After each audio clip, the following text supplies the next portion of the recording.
Eu não posso falar de amarelo sem nervo óptico. Portanto, todo conhecimento do objeto exige um equivalente grau de cognição percepcional, que chamamos de intencionalidade. Então vamos falar intencionalidade sensória.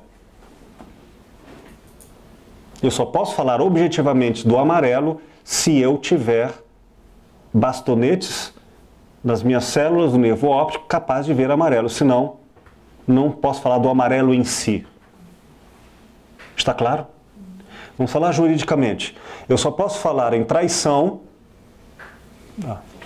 ou melhor, quebra de contrato, se houver objetivamente uma concepção de contrato. Agora, em clínica, quando alguém falar assim, eu vejo elefantes cor-de-rosas, eu conversei com Jesus Cristo, isso significa não primeiramente uma preocupação, saber se existe o tal objetivamente Jesus Cristo, o elefante cor-de-rosa, não é isso. O que eu quero dizer é que existe algo objetivamente que ela está percebendo. O que é isto que ela chama de Jesus Cristo? Que ela chama de cor-de-rosa, de elefante cor-de-rosa, eu não sei. Mas eu sei que há uma relação entre o eu e o mundo. O mundo que ela percebe, mas eu e o mundo está ali. Ou seja, o que isso significar no conteúdo, há uma relação entre eu e o mundo. Se eu disser para um terapeuta, eu me emocionei com esta pessoa, eu estou falando de uma categoria de percepção de natureza emotiva. Qual é o tipo de percepção que o terapeuta precisa ter para entender, ver e acompanhar o discurso do objeto narrado pelo partilhante da clínica? É uma percepção matemática? Não. É uma percepção sensorial? Que tipo de percepção ele precisa ter? Critério de que é emoção. Emoção. Se você me fala pelo viés da emoção, independente se você está vendo ou não um elefante cor-de-rosa, o fato é que eu só posso entender se eu perceber também emocionalmente. Entende? Se a pessoa me fala uma lógica matemática, para eu entender do que ela fala, não basta que exista a coisa em si matematicamente. Eu preciso ter um raciocínio matemático para perceber o mundo. Ou seja, a percepção tem que estar adequada à natureza do objeto percebido. Então eu preciso ter a intencionalidade, vínculo, mente e coisa adequada. Então eu não posso tentar entender de forma sensorial o que é abstrato. Não tenho a intencionalidade adequada. Nem posso tentar entender o que é abstrato sensorialmente. Portanto, agora não se trata de, em clínica, em consultório, de achar que tudo é uma só coisa percebida. Não, tudo é percebido por vieses diferentes de interpretação. Na página 21, segundo parágrafo, na 9ª linha, diz assim: há tipos diferentes de intencionalidades, ou seja, tipos diferentes de cognição, de percepção, correlacionados com tipos diferentes de objetos. Então, se o Chico Xavier estivesse aqui dizendo assim, eu estou vendo um espírito aqui do meu lado, ele está falando que isso é objetivo, está aqui o fenômeno. Se apenas ele tem a intencionalidade, que na religião espírita vai chamar de mediunidade, que não é feito dos 5 sentidos. Se apenas ele tem esse olhar, esse viés cognitivo, isso aqui não é vontade, tá? Eu quero ou não quero. Se apenas ele consegue ver com esse grau de percepção intencional, cognitiva, não quero dizer que não exista, mas não existe para mim. Mas se ele vê, supostamente, Ou ele está vendo com o nervo óptico, ou ele está vendo com a sensação, com a imaginação, com alguma forma de elaborar cognitivamente ele está tendo. Agora a questão é, se eu não tenho a intencionalidade, o viés cognitivo dele, que confusão pode acontecer? Ou eu posso achar que ele está falando pelo meu critério matemático, então isso não existe. Ou então eu posso dizer, será que ele está falando disso por causa de um critério de intencionalidade da fantasia? Da abstração? Aí eu entendo. Mas e se ele estiver falando por um viés cognitivo diferente do meu? Vamos pegar um outro exemplo. Já ouviram a expressão lágrimas de crocodilo? Quer dizer, é uma coisa que não existe, porque o crocodilo não teria emoções. Mas sim, seria um animal totalmente instintivo, diferente do que a gente localiza em um mamífero. Um cavalo, um cachorro, que ele se emociona, ele tem medo, ele tem alegria. Como você vê a tal alegria, se ela não é uma coisa objetiva? Porque está mostrando os dentes? Não, isso pode ser raiva, também é emoção. Pode não ser nenhuma emoção, só um objeto. Mas se você diz, é objetivo, eu vi, é fato científico, ciências humanas. Estava alegre. É fato, está triste. Uma coisa eu tenho que afirmar aqui, antes do conteúdo, o elemento tristeza ou alegria. Para eu perceber que o animal está triste, eu tenho que ter a intencionalidade emotiva. Está claro? Se eu olho para o crocodilo e digo, ele não tem emoção, não é que ele não tenha. Eu não identifico nele essa intencionalidade. Então nós já sabemos agora algo. Para nós conversarmos sobre o mundo, a realidade das coisas, a tristeza, a alegria, Deus, os espíritos, os crocodilos, não basta falarmos da objetividade do mundo como se fosse um lá fora. Eu quero concluir esse primeiro momento dizendo isso. Não basta falar com a ingenuidade de que, isso é para você, não tem lá fora. Não se trata disso. Se trata de, para eu conversar com alguém sobre um nível de percepção, eu tenho que ter aquela percepção. Ou eu não conseguirei conversar com ela de forma objetiva. Professor, e na clínica o terapeuta, ele tem que se adequar à forma da pessoa?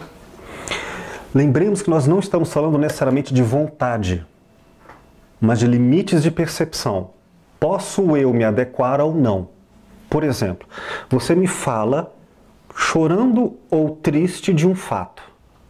Fala via intencionalidade que fala de objetos que existem para você, mas são objetos afetivos. Eu só posso entender você se eu tiver emoção. Então eu preciso do viés interpretativo emocional para falar, para entender e ver o objeto. Quando você me disser, olha, eu fiquei triste, olha aqui, aí conta um fato da sua história. Eu estou vendo a sua tristeza, porque eu tenho que ter olhar afetivo. Então nós estamos falando de intencionalidade. Agora vamos falar de outra coisa. Conteúdo psicológico. Nós estamos falando aqui de percepção filosófica do mundo. O que é verdade? O que é conhecimento? Vamos ao elemento psicológico. Você diz, eu fiquei triste porque fulano não gosta de mim. Eu olho o mesmo fenômeno, também com emoção, e entendo outro conteúdo. Falo, nossa, mas ele gosta de você. Aí eu posso ter uma interpretação de conteúdos psicológicos diferentes. Para você é bonito, para mim é feio. Mas nós dois estamos pelo menos no mesmo viés cognitivo, estamos falando de estética. Então existe uma percepção filosófica que eu vou chamar de forma do conhecimento. Forma afetiva, forma sensorial, forma abstrata. Diferentes formas de percepção entre eu e o mundo. E o conteúdo disso que é a própria vivência. Mas nós falamos que não tem como pegar o conteúdo sem a forma, tem? Portanto, a questão que se coloca em clínica é o fenômeno psíquico que está sendo tratado existencialmente na clínica. Eu vi Jesus Cristo, meu marido me traiu, eu estou triste, não importa. O fenômeno, ele vai exigir de mim uma objetividade. Do quê? Do fenômeno subjetivo. Que objetividade é essa? É a objetividade fenomenológica. Eu não posso tratar a emoção dela como se fosse uma questão sensorial. E não posso tratar o objeto que ela fala com qualquer intencionalidade, mas tem que ser no nível filosoficamente adequado. Podem imaginar que confusão haveria, portanto, se uma pessoa me falasse de elementos totalmente abstratos fora do corpo e eu entendesse somente a partir da sexualidade, portanto instintiva e pulsional, eu estaria com a intencionalidade adequada ao fenômeno tratado do outro? Não. Eu iria não ter objetividade. Então o que eu preciso como filósofo clínico é ter o grau de cognição, de inteligência adequado à natureza do objeto do qual o outro fala.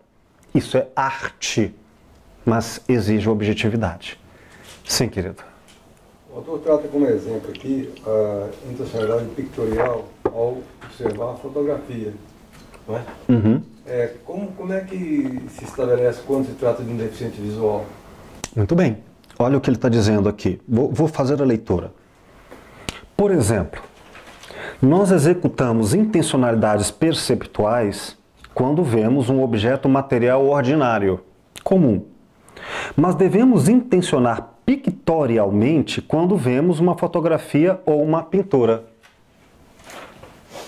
Eu tenho que mudar a minha percepção intencional. Vamos então para uma questão pedagógica. Não basta eu dizer a verdade, seja qual for. Eu tenho que dizê-la segundo o modo de percepção do outro, ou então não haverá objetividade. Né? Então, diante de um cego de nascença, não basta eu mostrar a ele algo para ele ver. Isso não haverá objetividade.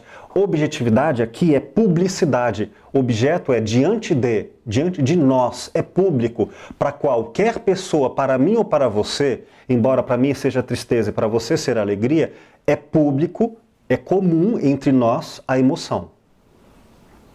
O elemento cognitivo é público ou não é objetivo. Sim, por favor. Tem um tipo de paciente psiquiátrico, que é o transtorno de personalidade antissocial, que é incapaz de sentir emoções. Ok. Então, quando você fala para ele, mas você não está arrependido, ele pode até entender que você quer que fale que está arrependido para ele, mas ele não entende o que é isso. Você percebe que nós não temos a mesma intencionalidade. Perfeito. Não é gosto, eu não quero não é sentir. De valor ou de coisa. Perfeito. Ele não conecta naquilo. Nós em filosofia... É daltônico que, olha como é bonita essa flor, mas o cara é daltônico, ele não vê as cores, então... Continuando a leitura. Então nós já sabemos que temos que vincular um correlato entre o tipo de objeto percebido com o tipo de cognição intencional adequada. Isso não é escolha propriamente. E nem concordância, né? E nem concordância. Concordar com que a pessoa... Isso. Pode discordar completamente, mas está no mesmo nível. Isso. Então nós estamos ainda no nível filosófico. Portanto, nós já temos que agora ter uma postura ética. Então a clínica não está aqui para defender nem racionalismos, nem metafísicos, e sim para perceber o fenômeno tal como ele se apresenta. Mas por isso que nós vamos deixar aberto para outras instâncias. Terminando a leitura,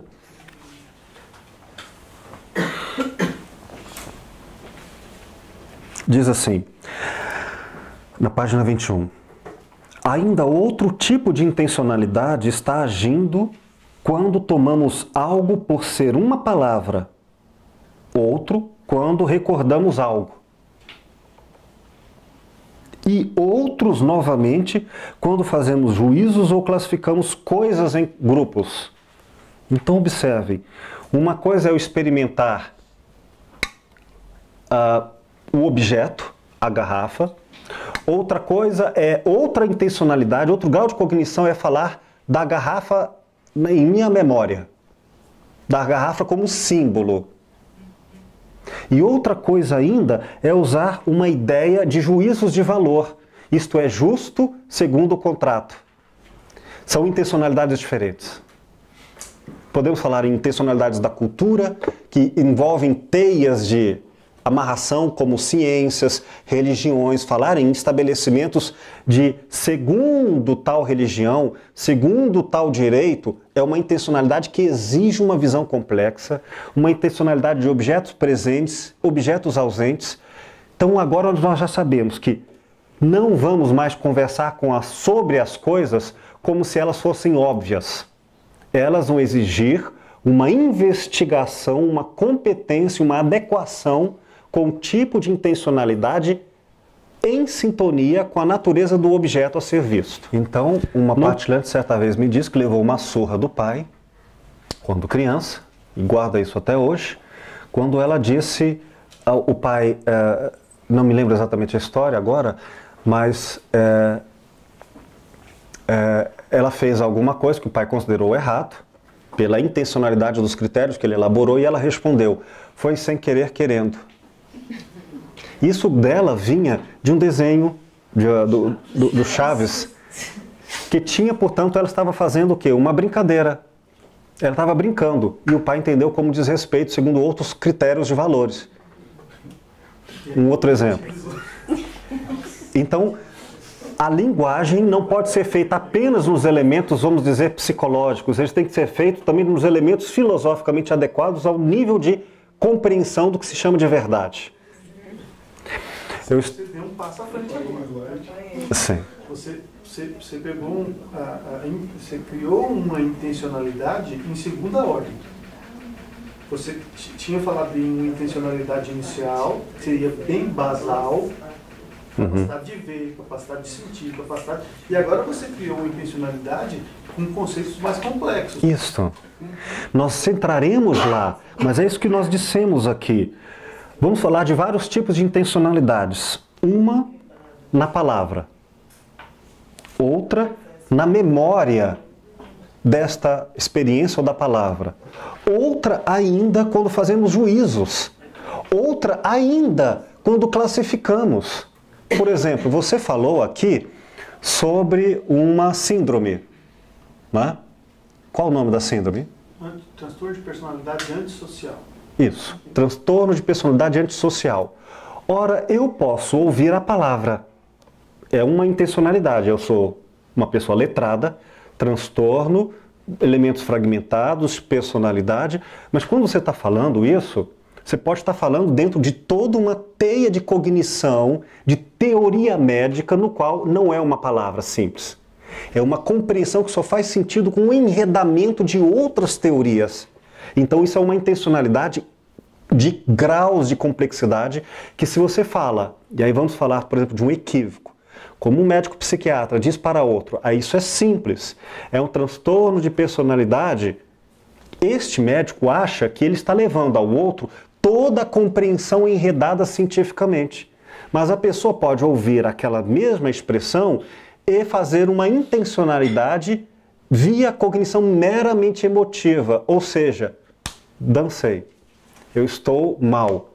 Ela não entende com o mesmo viés de intencionalidade. Pode ser outra intencionalidade. E aí estamos achando que estamos nos entendendo e traduzindo completamente em desrespeito ao outro, à outra-idade. E vou citar esses dois exemplos. Com meu filho, meu bode expiatório de filósofo. Quando criança, estávamos no clube, ele criança, eu infantil. E uma pessoa mascarada, porque provavelmente tinha feito uma cirurgia plástica que no rosto precisava de proteção contra a luz do sol. O menino discretamente grita com o dedo rígido apontado para ele e diz: "Veja o fantasma!" E eu, envergonhado com aquela situação, falei, menino, não aponte o dedo, isto é feio. E eu recriminei, porque eu sou filósofo. Sou autocrítico instantaneamente. Aí, claro, reflexivamente, eu sempre sou reflexivo, eu parei para entender que tipo de julgamento foi feito. Ah, meu Deus! Ele fez um julgamento de humor estético. O que ele disse foi, isso é legal, isso é engraçado, vamos rir juntos. Algo assim. E o meu elemento não foi estético, foi moral. Como se ele tivesse tido a maldade de diminuir o caráter de valor daquele ser humano para um ser risível, o objeto de escárnio e de poder. Quer dizer, o mesmo fenômeno eu vi com um elemento cognitivo moral, que é um grau de intencionalidade, e ele viu com um elemento cognitivo afetivo, de outra natureza. Portanto, quando eu o corrigi, eu não só o corrigi, eu o mutilei, segundo o meu entendimento. E aí, o que pode acontecer entre vários fenômenos é uma grande confusão, perda de objetividade e até talvez perda de intencionalidades. Posso criar pessoas desafetivas, posso criar pessoas afetivas, posso ou não posso, mas aqui é mais do que uma questão psicológica, é uma questão cognitiva. E nós não pré-julgamos aqui o fenômeno humano, estamos diante do grande respeito a o que é isto. Por isso, uma grande escuta. Um segundo exemplo é, agora vamos falar dentro do mesmo viés de intencionalidade. Estava eu e meu filho carregando uma estante de madeira. Isso também ele muito mais jovem que eu. E essa estante de madeira, eu segurando numa ponta, ele noutra, parecia para mim ser muito leve. E para ele estava muito pesado. Então não dávamos 2 passos e ele parava para descansar. E eu fui ficando impaciente com isso. Até que eu o julguei como preguiçoso. Mas que preguiça é esta? E aí, observe, estamos ambos no mesmo grau de sensoriedade. Mas no elemento sensorial, para mim é leve. No mesmo elemento sensorial, para ele é pesado. Não estamos falando agora, como no exemplo anterior, de intencionalidades diferentes. Mas houve também outra confusão, que dessa vez agora foi de nível psicológico. Ou seja, na mesma percepção, eu confundi que para ele era tão leve quanto era para mim. Então observe que as confusões podem ser psicológicas, podem ser filosóficas, podem ser de grande natureza e mesclas. Por isso que em filosofia clínica nós tentaremos nos colocar no lugar do outro, não apenas na empatia, nos elementos psicológicos. Porque na empatia eu tenho que ter as mesmas vivências que o outro, né? Não, em elementos epistemológicos. E eu posso dizer, o que você fala merece um tal cuidado que é mais do que eu sei o que é isso. Não, eu não sei o que é isso. Deixe-me ver, porque talvez uma criança esteja falando por elementos intencionais que eu entendo. Ou talvez eu é que não estou me abrindo para o grau de percepção que ela coloca e que eu subjuguei. E não só ela, eu próprio. Já imaginaram se eu sou mais sensível e inteligente do que me ensinaram sobre mim mesmo? Como a história do Pequeno Príncipe? Se eu próprio não fico autêntico à minha própria riqueza de intencionalidades perceptivas? Pois é, por isso que nós estamos diante de um complexo de situações que merecem muito cuidado e amor em clínica. Terminando aqui a leitura, está grifado, diz assim: esses e muitos outros tipos de intencionalidade necessitam ser descritos e diferenciados uns dos outros. O que nós vamos fazer neste curso de filosofia clínica? Nós vamos estudar pela construção do pensamento de Lúcio Pacta, que fez, sobre certas perspectivas, uma retomada de todos os principais vieses de intencionalidades percepcionais elaborados ao longo da história do pensamento. Cada um deles como se fosse uma teoria filosófica diferenciada. Por exemplo, Aristóteles. O viés lógico e o viés sensorial são intencionalidades. Mas e, como eu citei antes, Bergson, que vai tratar de percepções intuitivas e não entram pelos sentidos. Qual de ambos está certo? Tenho que fazer uma leitura filosófica no qual ou sou aristotélico ou sou bergsoniano? Não vamos fazer esse tipo de disputa acadêmica. Nos interessa o respeito ao infinito outro. Então o que eu vou fazer? Tanto Aristóteles quanto Bergson são possibilidades. São intencionalidades.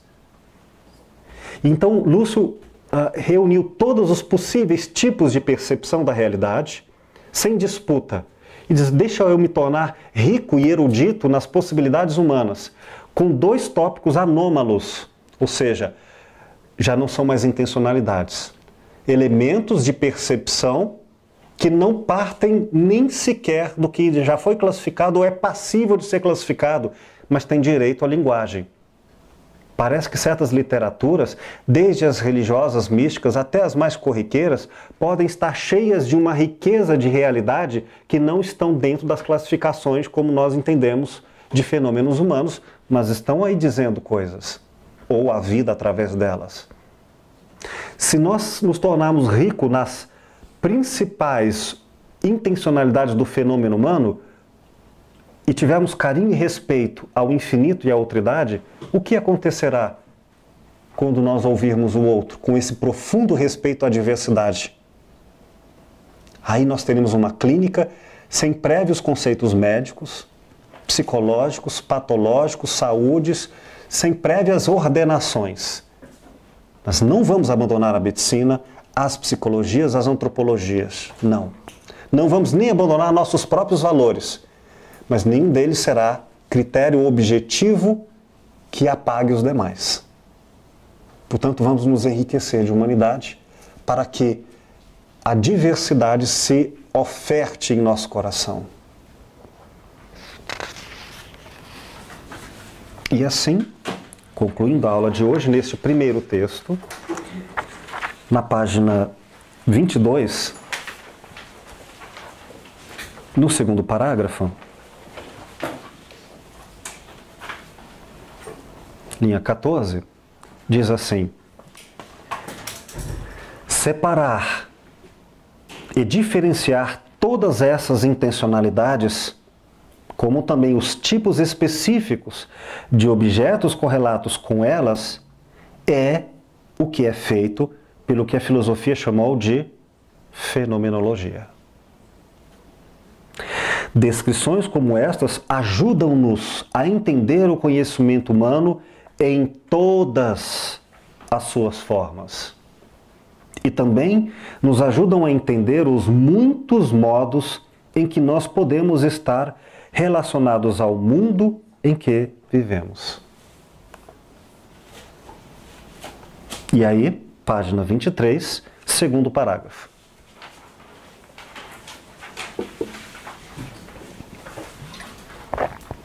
Alguém poderia objetar, diz Sokolovsky, aspas, o que dizer de alucinações e enganos? Às vezes, as coisas não são como elas parecem.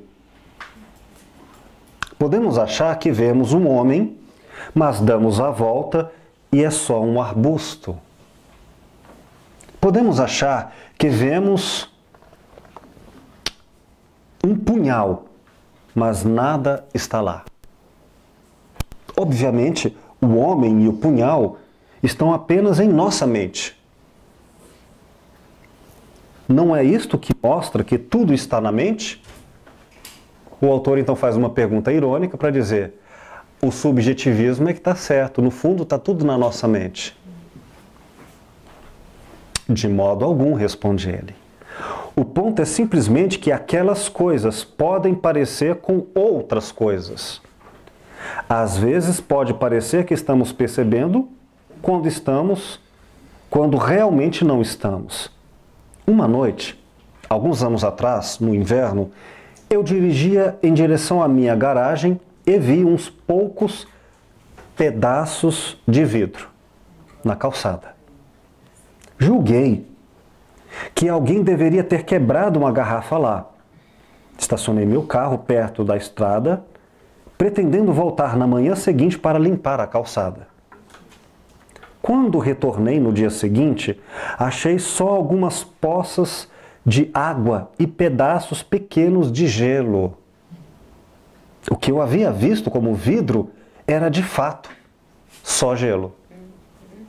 Olha a expressão de fato. Antes era fato.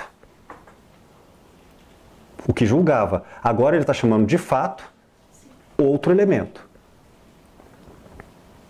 Nessa experiência, minha visão inicial e minha correção posterior não foram elaboradas dentro do gabinete da minha mente. Ou seja, aquilo não era coisa mental dele, só tipo mundo interior. E repito, pelo viés do eu, em fenomenologia não há dentro e fora. Tudo é vínculo. Continuando a leitura. Ou que compus uma nova hipótese para explicar as ideias que tive. Ao contrário. Eu me relacionava ao mundo em modos diferentes. E essas relações eram baseadas no fato de que, sob algumas circunstâncias, o gelo pode parecer com vidro. Tudo, inclusive, o vidro e o gelo é público. Então, se uma pessoa viu que era caco de vidro, depois descobriu, não é caco de vidro, é gelo, eu apenas mudei uma experiência por outra, mas eu ainda permaneci com uma consciência objetiva e pública. Eu, antes dessa experiência, já conhecia gelo e já conhecia água. Então só troquei um conteúdo por outro, mas o viés de intencionalidade foi o mesmo, não foi? Então, possa haver que eu me confunda elementos presentes, elementos ausentes, elementos parecidos. Posso me confundir. A questão é que não é um elemento interior, ele é público. Eu tenho, para perceber que existe gelo, tem que ter gelo. Em algum momento, agora ou antes. Para que o psiquiatra perceba que é um transtorno de personalidade, tem que haver algo lá que ele está chamando de transtorno de personalidade. Outro pode dar outro nome, outra concepção, mas há um algo no qual este mundo chama de, ou pela ciência, ou por outros saberes. Portanto, os enganos são algo público. O que quer dizer isso? Que se manifesta no mundo.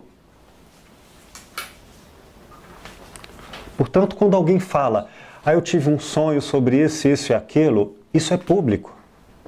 Porque o que ela fala, de alguma forma, eu conheço. Ou então eu não consigo nem entender o que ela fala.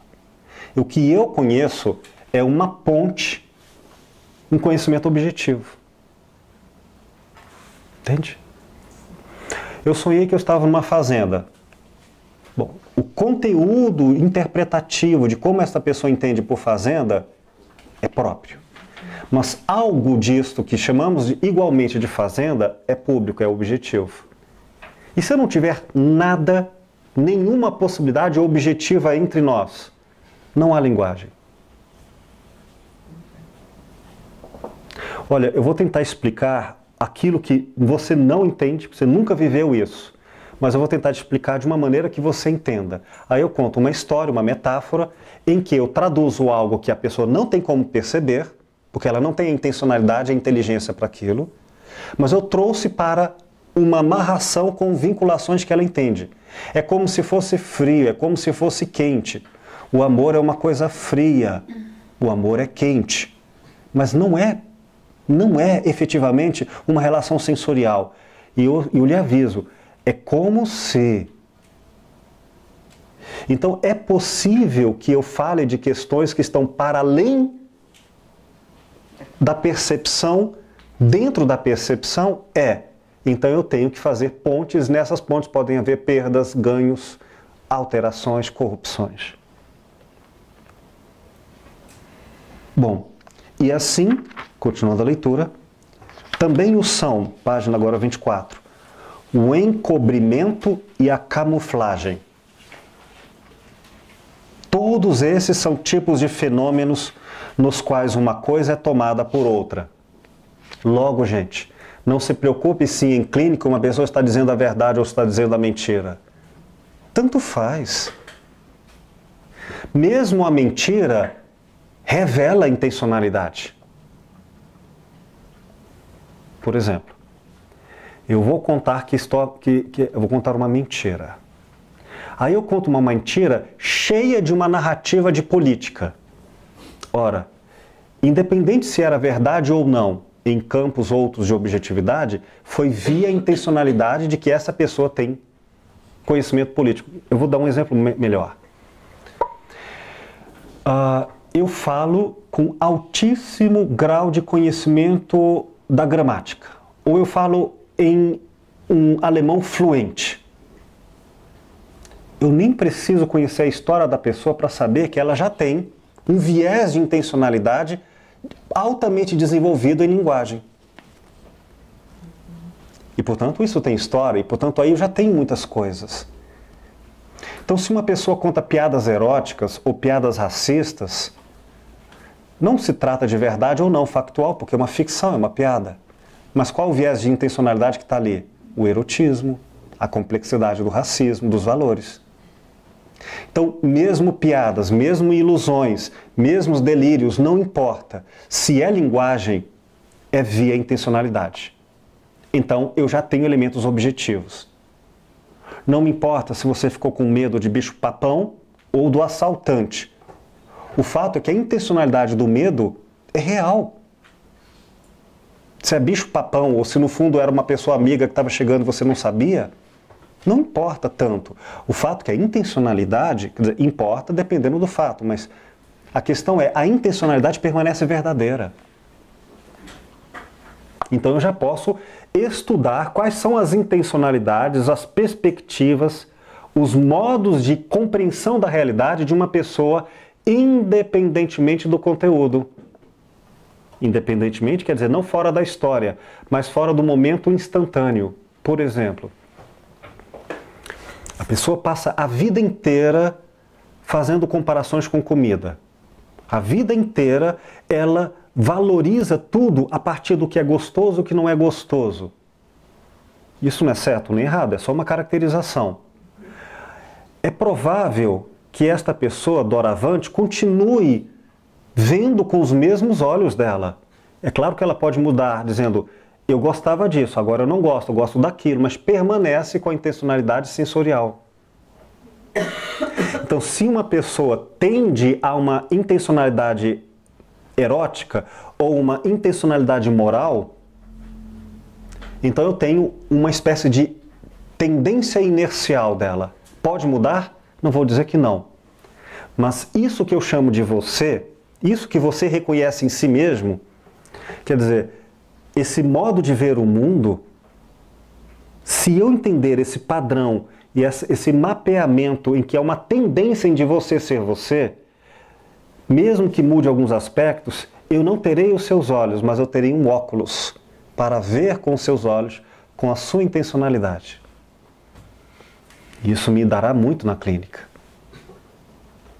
Então, se eu fizer na clínica um mapeamento dos jogos de intencionalidade, dos modos e perspectivas com que uma pessoa tende a ver uma coisa, e eu apresentar uma nova realidade para ela, eu já sei provavelmente de tudo que há para ser visto, com que intencionalidades ela continuará vendo.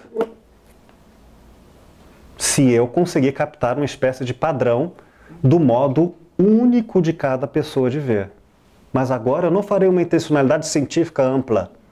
Todas as mulheres, todos os homens, todos os transtornos, não. O mapeamento das intencionalidades de cada pessoa. Já imaginaram a capacidade de fabricar uma lente e um óculos para cada pessoa? E alguns podem fazer isso tão bem que até conheçam o olhar da pessoa melhor do que ela. Quando eu digo melhor, não é qualitativamente, é objetivamente. Terminando a leitura. Enganos, encobrimento e camuflagem são reais em seu próprio modo.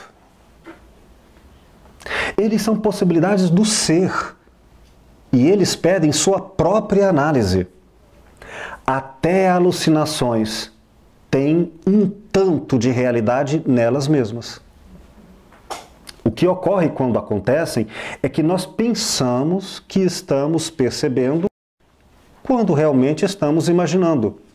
E essa desordem pode tomar lugar apenas como parasita em percepções e imaginações reais.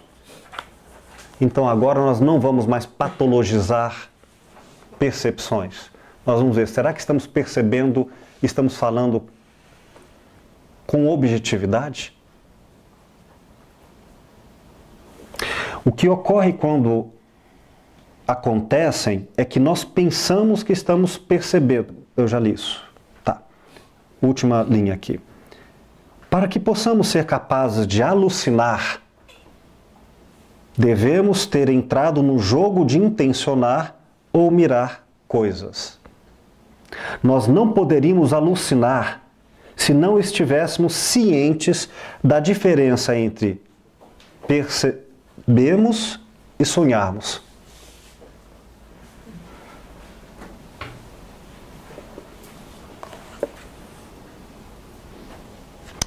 As 3 últimas linhas deste primeiro capítulo, e com ele terminaremos a aula de hoje, diz assim: a fenomenologia não só cura nossa angústia intelectual. Vamos traduzir isso aqui. A angústia intelectual é: e se nós estivermos percebendo de forma equivocada o mundo? Se estivermos nos equivocando nas linguagens e nas percepções? Tipo o pai que deu a surra na menina porque ela falou com um olhar e ele entendeu o outro. Ou, coisa também equivocada, eu vejo bondade onde há maldade. Enfim, confusões. Ela cura nosso erro de percepção. Também abre a porta para a exploração filosófica àqueles que desejam praticá-la. Então agora você me diz que percebe coisas que eu não percebo. É possível ver com esses olhos? Aprender um outro modo de ver isso? Muito bem, estamos agora inaugurando a filosofia do encontro. Nada é em si e nada é só para mim. Tudo é, enquanto estamos juntos no encontro, uma relação de intencionalidades que exige por ética um cuidado de saber se somos capazes de termos objetividade em nos vermos uns aos outros em nossas diferenças de intencionalidade. Gostam dessa ideia? Imagine tornarem-se competentes nela, na própria capacidade de ver, já não mais com tantos equívocos, com objetividade e lucidez, e não mais apenas ouvir e entender o outro pelo que parece ser óbvio, mas nas intencionalidades profundas do seu modo autêntico de ser. Ao ponto até de, quem sabe, corrigi-lo com conhecimento e não fora e de forma ingênua, a pessoa para ela ver com seus próprios olhos. Porque ela estava vendo com intencionalidades alheias. Então, termino a aula de hoje com um trecho do meu livro A Escuta e o Silêncio como última capa do livro. E diz assim, uma epígrafe do que chamo de o esforço fenomenológico da filosofia clínica na arte do diálogo. Resumo tudo numa única pergunta. De toda a sua alma, quer verdadeiramente servir ao próximo, ouvindo-lhe as mais fundas necessidades da vida? Como lhe haveria eu de explicar essa verdade que ouvi-la não basta, se estiver distraído? É que não nos entendemos diretamente com a individualidade das pessoas, mas com os laços que nos unem. Se o espírito é distante e a consciência dorme, não há o que dizer. Sabe o bom terapeuta, o bom amigo, o filósofo, que a operação de falar implica a de escutar. E que ninguém pode se esquecer disso. Os ouvidos ouvem, a alma escuta. Se houver algo a ser dito entre dois, que seja um encontro. Muito obrigado a vocês.